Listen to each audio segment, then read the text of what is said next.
வணக்கம் friends, welcome to சுபீஸ் wonderland. இன்றைக்கி நம்ம சொரக்காவை வச்சு ஒரு ஹெல்த்தியான ஸ்நாக்ஸ் ரெசிபி தாங்க செய்ய போகிறோம். ஈவினிங் குழந்தைங்களுக்கு என்ன செய்யலான்னு யோசிச்சுட்ருக்கீங்களா? கண்டிப்பாக இந்த ரெசிபியை செஞ்சு கொடுங்க ஃப்ரெண்ட்ஸ், ரொம்ப விரும்பி சாப்பிடுவாங்க. வாங்க ஃப்ரெண்ட்ஸ், இந்த ஹெல்த்தி அண்ட் டேஸ்டியான ஸ்நாக்ஸ் ரெசிபி எப்படி செய்யலாங்கிறத பார்ப்போம். இப்போ இந்த ஒரு நீல சொரக்காய் எடுத்திருக்கேன்.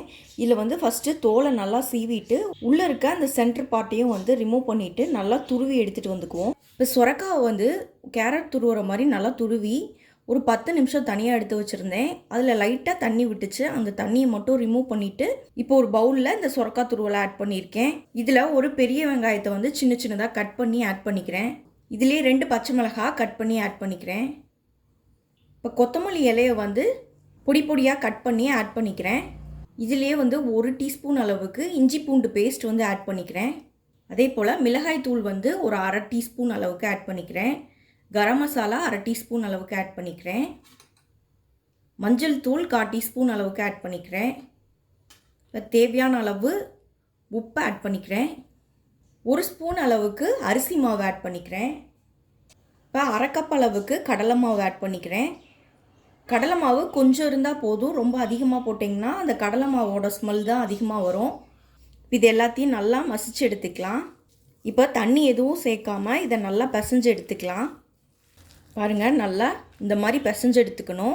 இப்போ ஒரு பேனை நல்லா ஹீட் பண்ணியிருக்கேன். இதில் நம்ம வடைக்கு தட்டுற மாதிரி, இங்கே பாருங்கள், இந்த மாதிரி வடைக்கு தட்டுற மாதிரி நல்லா தட்டிட்டு இதை ஒன்று ஒன்றா போட்டு ஃப்ரை பண்ணிக்கலாம்.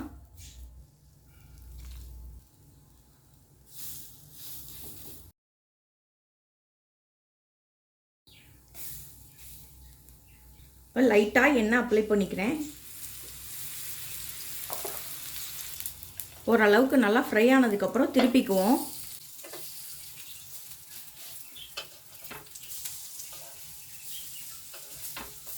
இந்த பக்கமும் லைட்டாக எண்ணெய் அப்ளை பண்ணிக்கலாம். இந்த பக்கமும் நல்லா ஃப்ரை ஆயிடுச்சு, திருப்பிக்கலாம்.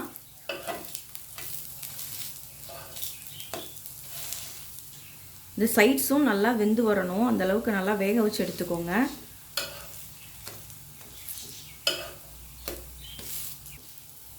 அவ்வளோதான் ஃப்ரெண்ட்ஸ், இது நல்லா ஃப்ரை ஆயிடுச்சு. இதை எடுத்துக்குவோம்.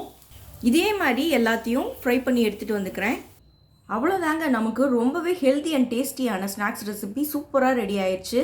நீங்களும் இந்த ரெசிபியை ட்ரை பண்ணி பார்த்துட்டு உங்கள் கருத்துக்களை மறக்காமல் கமெண்ட் பண்ணுங்கள் ஃப்ரெண்ட்ஸ். மீண்டும் இன்னொரு நல்ல ரெசிபியோடு உங்களை மீட் பண்ணுறேன். அதுவரை உங்களிடமிருந்து விடைபெறுவது சுபீஸ் ஒண்டர்லேண்ட். தேங்க்யூ.